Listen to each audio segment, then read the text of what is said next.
خاص انتخاب فرماتا ہے۔ یہ ہمارا متفقہ عقیدہ ہے۔ انبیاء کی تخلیق ہی ایسی ہے کہ وہ ان دونوں شر کی طاقتوں سے محفوظ ہوتے ہیں۔ انہیں جو نفس عطا کیا جاتا ہے وہ نفس مطمئنہ ہوتا ہے، جس میں طبی طور پر ہر گناہ اور معصیت سے نفرت ہوتی ہے، اور خالص عبادت اور رضا اس نفس میں مجتمع ہوتی ہے، اور شیطان کے تسلط اور غلبے سے وہ محفوظ ہوتے ہیں۔ اس لیے ان کا ہر قول اور فعل نفسانی خواہش اور شیطانی تسلط سے پاک ہوتا ہے، حتیٰ کہ حالت نوم میں بھی ان کا دل بیدار رہتا ہے، اور ان کا مزاح بھی اتنا پاکیزہ ہوتا ہے کہ حق کے دائرے سے باہر نہیں ہو سکتا۔ توبہ و استغفار کی فضیلت: جب انسان خطا کا پتلا ہے تو ان خطاؤں کے ازالے کے لیے قرآن کریم نے ہدایت دی اور رہنمائی کی۔ چنانچہ سورۃ آل عمران کی ایک آیت میں اللہ تعالیٰ فرماتا ہے کہ میرے کچھ بندے ایسے ہیں جن کا حال یہ ہے کہ اگر کبھی کوئی گناہ کا کام ان سے ہو جاتا ہے یا ان سے کوئی گناہ ہو جاتا ہے، یعنی وہ اپنے اوپر ظلم کر لیتے ہیں، تو فوراً اللہ انہیں یاد آ جاتا ہے اور وہ اللہ سے اپنے اس گناہ کی معافی مانگنے لگ جاتے ہیں، استغفار کرتے ہیں، کیونکہ وہ جانتے ہیں کہ اللہ کے سوا اور کون ہے جو گناہ معاف کر سکتا ہو، اور یہ لوگ کبھی جان بوجھ کر اپنے گناہوں پر اصرار نہیں کرتے۔ اس آیت میں اللہ نے یہ بیان فرمایا ہے کہ کسی سے گناہ سرزد ہو جائے تو اسے چاہیے فوراً اللہ کو یاد کرے۔ ایسے لوگ اللہ کو بہت پسند ہے۔ یہ لوگ گناہ کے فوراً بعد توبہ و استغفار کرنے لگتے ہیں، اللہ کی طرف رجوع کرتے ہیں، گناہوں پر جمتے نہیں ہیں۔ ایسے لوگوں کو اللہ مغفرت اور دخول جنت سے نوازے گا۔ سچی توبہ اللہ عز و جل نے وہ نفیس شے بنائی ہے کہ ہر گناہ کے ازالے کو کافی و وافی ہے۔ کوئی گناہ ایسا نہیں کہ سچی توبہ کے بعد باقی رہے، یہاں تک کہ شرک و کفر۔ سچی توبہ کے یہ معنی ہے کہ گناہ پر اس لیے کہ وہ اس کے رب عز و جل کی نافرمانی تھی، نادم و پریشان ہو کر فوراً چھوڑ دے اور آئندہ کبھی اس گناہ کے پاس نہ جائے، کہ سچے دل سے پورا عزم کر لے۔ جو چارہ کار اس کی تلافی کا اپنے ہاتھ میں بوجھا لائے، مثلا نماز، روزے کے ترک یا عصب، ناجائز قبضہ، سرقہ، چوری، رشوت، رہا سود سے توبہ کی، تو صرف آئندہ کے لیے ان جرائم کو چھوڑ دینا ہی کافی نہیں، بلکہ اس کے ساتھ یہ بھی ضرور ہے جو نماز روزے ناگا کیے اس کی قضا کرے، جو مال جس سے چھینا، چرایا، رشوت، سود میں لیا، انہیں وہ ان کے وارثوں کو واپس کر دے یا معاف کرائے، پتہ نہ چلے تو اتنا مال تصدیق یعنی صدقہ کر دے، اور دل میں یہ نیت رکھے کہ وہ لوگ جب ملے اگر تصدیق پر راضی نہ ہوئے اپنے پاس سے انہیں پھیر دوں گا۔ جب بندہ ایسے لوگوں کی صحبت اختیار کرے گا جو گناہوں سے توبہ کرتے رہتے ہیں، تو امید ہے کہ اسے بھی توبہ کی توفیق اور اس پر بھی استقامت نصیب ہو جائے گی۔ الحمدللہ عز و جل دعوت اسلامی کے مدنی ماحول میں بھی وقتاً وفوقتاً توبہ کرنے کی ترغیب دلائی جاتی ہے، بلکہ توبہ کرائی جاتی ہے اور توبہ پر استقامت کی ترغیب دلائی جاتی ہے۔ آپ بھی دعوت اسلامی کے مدنی ماحول سے وابستہ ہو جائیے، رحمت الہی سے توبہ پر استقامت نصیب ہو جائے گی۔ امیر المؤمنین حضرت سیدنا عمر فاروق اعظم رضی اللہ تعالی عنہ ارشاد فرماتے ہیں، توبہ کرنے والوں کے پاس بیٹھا کرو، کیونکہ وہ بہت زیادہ نرم دل ہوتے ہیں۔ انسان کی خصلت ہے کہ وہ نسیان سے محفوظ نہیں رہ سکتا، اس کے تحت وہ دانستہ یا نادانستہ گناہ کر بیٹھتا ہے۔ بہترین انسان وہ ہے جسے گناہ کے بعد یہ احساس ہو جائے کہ اس سے غلطی ہو گئی ہے۔ اگر اس نے توبہ نہ کی تو یہ غلطی ان کے خالق و مالک کو اس سے ناراض کر دے گی۔ اس سے اپنے معبود و مالک کی ناراضگی کسی صورت بھی برداشت نہیں ہوتی، اس لیے وہ فوری طور پر اللہ کریم کے دربار میں حاضر ہو کر گڑ گڑاتا ہے اور آئندہ ایسے گناہ نہ کرنے کا پکا عزم کرتے ہوئے توبہ کرتا ہے کہ اے مالک الملک، اس مرتبہ معاف کر دے، آئندہ میں ایسا کبھی نہ کروں گا۔ گناہ کے بعد ایسے احساسات اور پھر توبہ کے لیے پیشمانی و ندامت پر مبنی یہ عمل ایک خوش نصیب انسان کے حصے میں آتا ہے، جبکہ اس جہاں میں کئی ایسے بد نصیب سیاہ کار بھی ہیں جن کو زندگی بھر یہ احساس نہیں ہوتا کہ ان کا مالک ان سے ناراض ہو چکا ہے، اور وہ ہے کہ دن رات گناہ کرتے چلے جاتے ہیں اور رات کو گہری نیند سوتے ہیں، یہ مزید گناہوں پر مبنی اعمال میں مصروف رہ کر گزار دیتے ہیں، جبکہ اللہ کریم اس وقت پہلے آسمان پر آ کر دنیا والوں کو آواز دیتا ہے، اے دنیا والو، کوئی ہے جو مجھ سے اپنے گناہوں کی مغفرت طلب کرے، کوئی توبہ کرنے والا میں اسے اپنی رحمت سے بخش دوں۔ محترم ناظرین، اب چل چلتے ہیں وظیفے کی طرف۔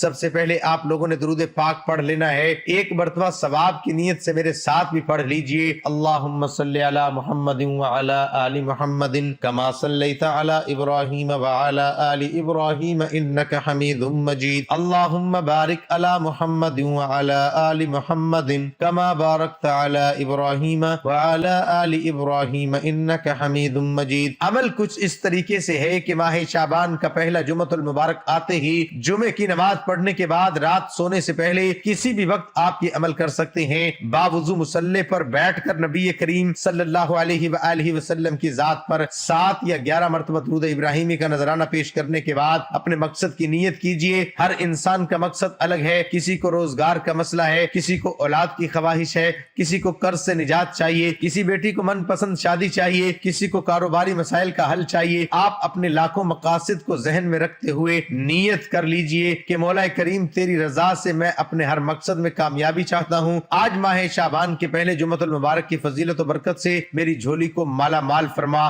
نیت کر لیجئے، اپنے الفاظ میں کرنی ہے۔ نیت کرنے کے بعد وہیں بیٹھے آپ نے 1 چمچ چینی لے لینی ہے۔ 1 چمچ چینی آپ نے سیدھے ہاتھ کی ہتھیلی پر رکھتے ہوئے آنکھوں کو بند کر لینا ہے۔ دنیا سے اپنے تعلق کو ختم کرتے ہوئے رب کعبہ کا وہ نام جس سے عرش الہی ہل جاتا ہے، وہ اسم اعظم جو تمام کے تمام ناموں سے طاقتور ہے، وہ اسم اعظم جو منہ سے نکلی ہر بات پوری کروا دیتا ہے، یا حی یا قیوم ہے، وہ اسم اعظم آپ نے 41 بار پڑھنا ہے۔ یاد رکھیے 41 بار آپ نے پڑھ کر چینی پر پھونک مارنی ہے، لیکن جب جب آپ کی زبان سے یا حی یا قیوم کا ذکر جاری ہو، آپ نہایت توجہ اور دھیان کے ساتھ اپنے مقصد کے لیے رب کعبہ سے تڑپ کر مانگتے رہیں۔ 41 بار یا حی یا قیوم پڑھتے ہی چینی پر پھونک مار دیجئے۔ اب آپ نے عرش الہی سے فیصلے کروا لیے، رب کی توجہ کو اپنی طرف مرکوز کر لیا۔ اب یا حی یا قیوم کے بعد آپ نے سورۃ کوثر پڑھنی ہے۔ انا اعطیناک الکوثر فصل لربک وانحر ان شانئک هو الابتر۔ سورۃ کوثر کو آپ نے صرف اور صرف 21 بار پڑھنا ہے۔ یاد رکھیے گا یہ یا حی یا قیوم کو 41 بار پڑھنا ہے۔ پڑھنے کے بعد سورۃ کوثر کو آپ نے 21 بار پڑھنا ہے، لیکن سورۃ کوثر کا مقصد کیا ہے؟ یا حی یا قیوم سے تو آپ نے رب کعبہ کو اپنی طرف مرکوز کر لیا کہ رب کعبہ کی نظر رحمت آپ پر ہے، اور اب سورۃ کوثر پڑھ کر رب کعبہ سے اپنی حاجت کو پورا کروانا ہے۔ رب کعبہ سے رزق دولت شہرت کی بندشیں ختم کوانی ہے۔ رب کعبہ سے من پسند شادی، میاں بیوی میں محبت، گھر گاڑی دولت شہرت فوری طور پر پورا کروانا چاہتے ہیں تو آپ نے سورۃ کوثر کو صرف اور صرف 21 بار پڑھنا ہے۔ لیکن یاد رکھیے گا جیسے ہی آپ سورۃ کوثر پڑھ رہے ہوں اپنے مقصد کو ذہن میں رکھتے ہوئے پڑھیے۔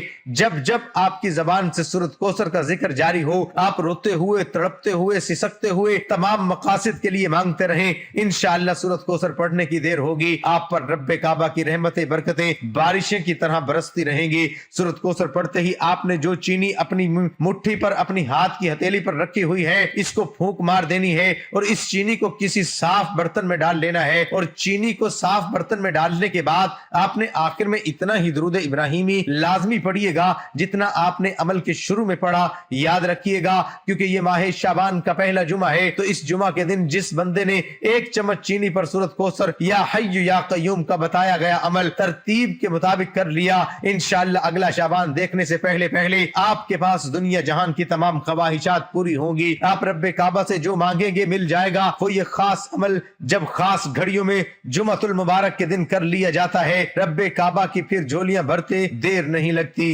جس بندے پر نظر رحمت ہو جاتی ہے اس کی جھولی رحمتوں برکتوں سے بھر جاتی ہے۔ جیسے ہی آپ 1 چمچ چینی پر یہ خاص عمل کر لیں، فوری طور پر آپ نے دونوں ہاتھوں کو جوڑ کر رب کعبہ سے سچی توبہ کرنی ہے۔ میں نہیں چاہتا ہوں کہ ماہ شعبان کا پہلا جمعہ جو سال میں 1 بار آتا ہے، اس جمعہ کے دن 1 چمچ چینی پر اتنا خاص وظیفہ کرنے کے بعد کسی گناہ یا کسی بھی غلطی کی وجہ سے رب کعبہ کی پکڑ میں آ گئے تو سارے وظیفے کا کوئی فائدہ نہیں ہوگا۔ اس لیے دونوں ہاتھوں کو جوڑ کر رب کعبہ سے سچی توبہ کرتے ہیں۔ جب تک آپ کے دل کو سکون نہ ملے رب کعبہ سے بار بار سچی توبہ کرتے رہیں۔ جیسے ہی آپ کے دل کو سکون مل جائے، رب کعبہ نے سچی توبہ قبول فرما لی، تو فوری طور پر ہاتھ اٹھا کر رب کعبہ سے دعا کر لیں کہ مولا کریم آج ماہ شعبان کے پہلے جمعے کا دن 1 چمچ چینی پر جو خاص عمل کیا، اس کی برکتوں سے میرے رزق میں دولت اور شہرت میں اضافہ فرما، نظر بد حسد جادو جنات سے حفاظت فرما، اور شعبان کی خاص قبولیت کی گھڑیوں سے ہم سب کی جھولیوں کو مالا مال فرما۔ آپ نے اس چمچ چینی کا کیا کرنا ہے؟ اس چمچ چینی کو آدھی چینی آپ نے کسی محفوظ جگہ پر رکھ لینی ہے، اپنے گھر کے کسی بھی جگہ پر رکھ لیجئے جہاں سے یہ ضائع نہ ہو، اور آدھی چینی آپ نے گھر کے راشن میں موجود چینی سے ملا دینی ہے، یعنی جس سے پکنے والا کھانا گھر کے تمام افراد کھا لیں، اور جو بندہ اس کھانے کو کھا لے گا نظر بد، حسد، جادو، جنات سے حفاظت میں رہے گا۔ باقی کسی کو سنبھال کر رکھ لیجئے، اور یہ چینی جب تک آپ کی حفاظت میں رہے گی دنیا جہان کی کوئی طاقت آپ کے گھر کو کسی قسم کی کوئی نقصان نہیں پہنچا سکے گی۔ اللہ والوں، کامیابی کے راز ہیں یہ خاص قبولیت کی گھڑیوں میں کیے جانے والے وظائف ہیں۔ بد نصیب ہے وہ شخص جو ماہ شعبان کے پہلے جمعہ کے دن خاص گھڑیوں میں یہ خاص وظیفہ نہ کر سکے۔ مجھے اپنی دعاؤں میں ضرور یاد رکھیے گا، ایسی بہت سی ویڈیو آتی رہیں گی۔ اللہ حافظ۔ ناظرین، کمنٹ باکس میں اللہ تعالیٰ کے 99 ناموں میں سے ایک نام ضرور ٹائپ کریں۔